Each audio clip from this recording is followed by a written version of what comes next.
विश्व को शांति, करुणा और मैत्री का संदेश देने वाले महाकारुणिक भगवान बुद्ध एवं भारत देश में दोबारा फिर से भगवान बुद्ध के सद्धर्म को वापस लेकर के आने वाले परम पूज्य बोधिसत्व डॉक्टर बाबा साहब अम्बेडकर, इनको मेरा कोटि कोटि नमन है।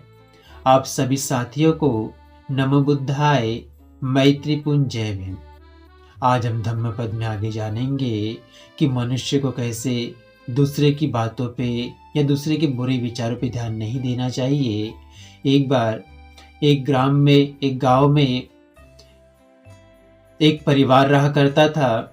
वो पाठिक आजीवक जो था उसकी सेवा सत्कार करने में लगा रहता था, उसको ही गुरु मान के रहता था और उसके ही उपदेशों को सुनता था, उसकी बातों को मानता था।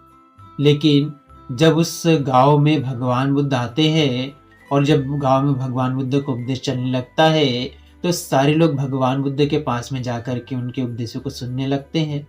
तो सारे लोगों के मन में भगवान बुद्ध की प्रशंसा सुन करके श्रद्धा जागृत होती, तो सभी लोग जाते हैं और उन परिवारजक को जो रखे थे उन लोगों को बताते कि मैं भगवान बुद्ध है, उनके धम्म को भी सुन लो करके।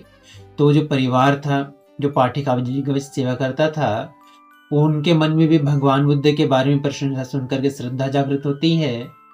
तो वो लोग भी भगवान बुद्ध को अपने घर में बुलाना चाहते हैं और भगवान बुद्ध को जाकर के अभिवादन करके अपने घर में आने का निमंत्रण देते हैं।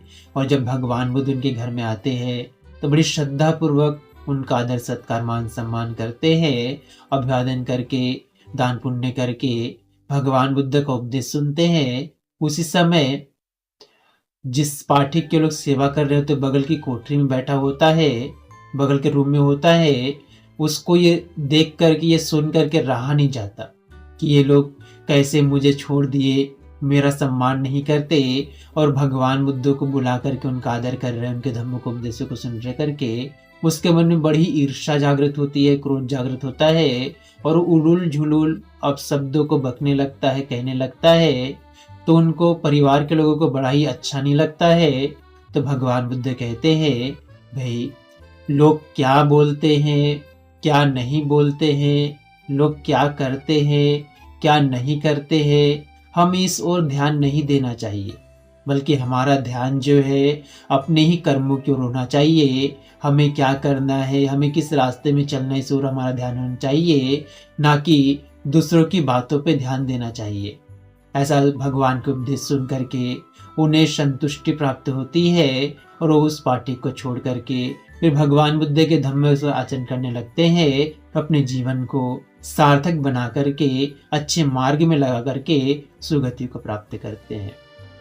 भगवान बुद्ध के धम्म को आप लोगों ने बड़ी श्रद्धा पूर्वक सुना, इसलिए भगवान बुद्ध उनके धम्म और उनके संग के प्रभाव के तेज से आपके परिवार के प्रत्येक सदस्य के जीवन का हर एक पल सुखपूर्वक बीते, प्रसन्नता पूर्वक बीते, मंगलमय हो, कल्याणमय हो।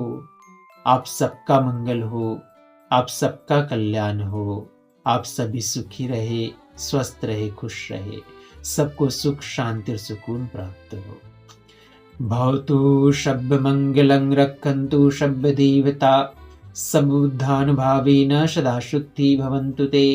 भवतु शब्द मंगलं रक्षन्तु शब्द देवता सब धम्मानुभावेन सदा शुद्धि भवन्तु ते। भवतु शब्द मंगलं रक्षन्तु शब्द देवता सब संघानुभावेन सदा शुद्धि भवन्तु ते।